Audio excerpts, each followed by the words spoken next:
Será que deve haver sofrimento no trabalho?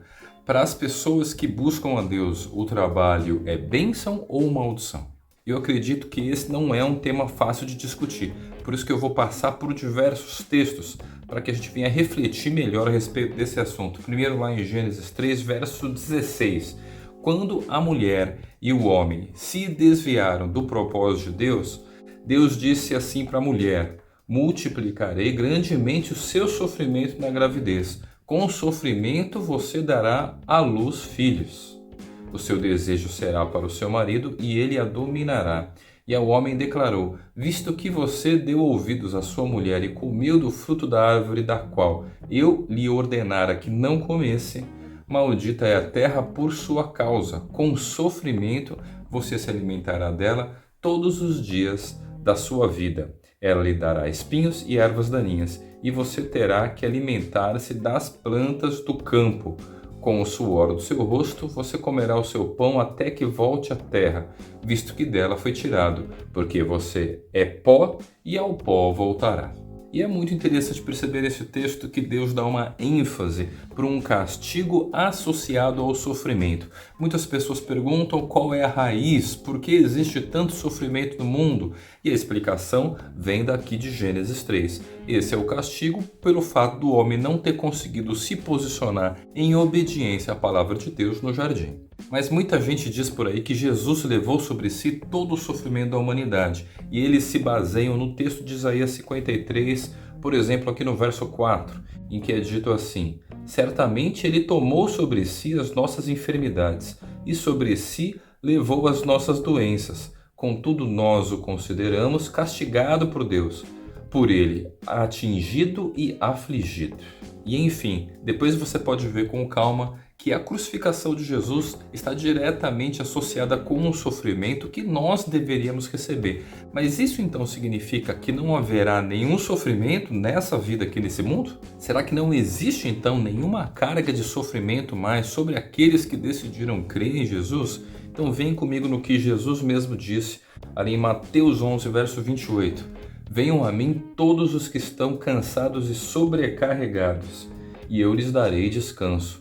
Tomem sobre vocês o meu jugo e aprendam de mim, pois sou manso e humilde de coração, e vocês encontrarão descanso para suas almas, pois o meu jugo é suave e o meu fardo é leve.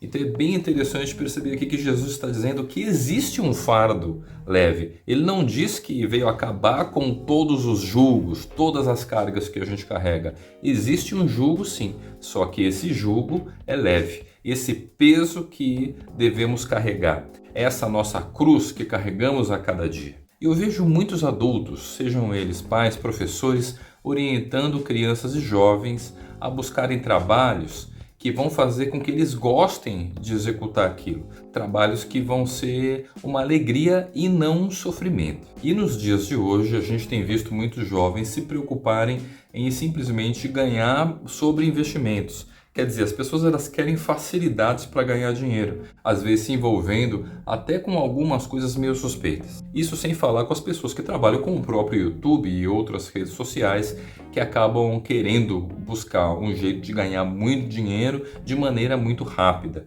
Mas isso não tem trazido muitos bons resultados em longo prazo, e eu vou te explicar melhor por quê. Ao fugir do trabalho pesado, é muito comum perceber pessoas que se encontram hoje em depressão. E quando a gente fica com depressão, a primeira coisa que a gente deveria fazer é parar tudo que a gente está fazendo e refletir sobre as nossas ações. Será mesmo que é isso que Deus quer que eu faça? É assim que Ele quer que eu ganhe dinheiro com toda essa facilidade? E eu estou querendo dizer com isso que devemos nos esforçar em buscar, em ouvir a Deus sobre o que Ele tem para a gente com relação ao trabalho. Mesmo que a gente ganhe pouco, mesmo que a gente venha trabalhar muito. Porque se a gente estiver se dedicando àquilo que Deus nos chamou a fazer, esse fardo vai ser leve para a gente. Eu estou querendo dizer com isso que devemos orar e buscar a Deus para saber qual é o trabalho a que devemos nos dedicar. Não importa se vamos ter que trabalhar muito para ganhar pouco, porque ao trabalhar com aquilo que Deus planejou para a gente fazer, esse trabalho vai ser leve. Então, independentemente da gente não ganhar muito dinheiro ou ter que se dedicar muito para realizar alguma coisa, a gente vai estar dentro de um propósito de Deus. E uma outra passagem que eu acho muito interessante acontece quando Jesus é perseguido por ter curado aquele paralítico.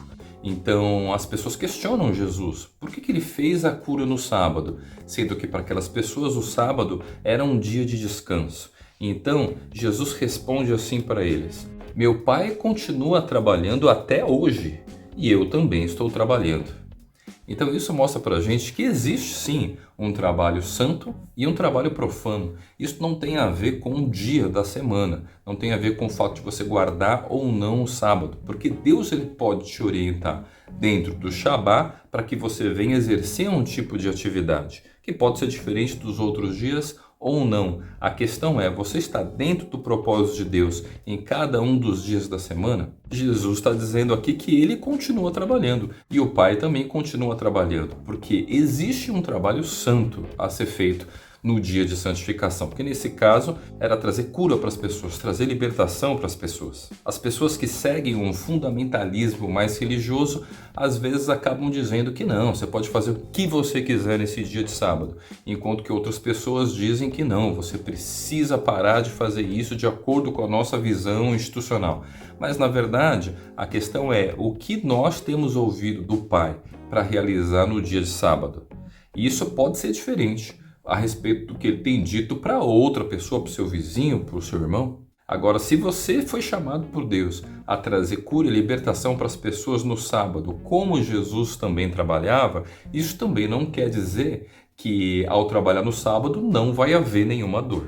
Pois, como a gente pôde perceber aqui, Jesus mesmo acabava sendo perseguido aos sábados, quando ele procurava fazer a vontade do Pai. Um outro chamado interessante de Jesus fica lá em Marcos 1, verso 17, em que Jesus diz assim para Simão e André, que eram irmãos, sigam-me e eu os farei pescadores de homens. Então, olha o que é interessante, aqueles caras estavam trabalhando com pesca. Então, o trabalho deles era pescar para se manter. E Jesus chama eles a trocar de profissão. Ao invés de trabalhar com pescar peixes, eles vão passar a pescar homens. Jesus não disse para eles que eles iam parar de trabalhar. Então, diante desse chamado, o pescar peixes passou a se tornar um trabalho profano, enquanto o pescar homens se tornou um trabalho santo, no caso de Simão e André. Eu sei que tem muita gente que fica pensando que deve ter sido maravilhoso se tornar um discípulo de Jesus, e aí vamos lá, prega a palavra, e aí faz a visita para as pessoas de cidade em cidade,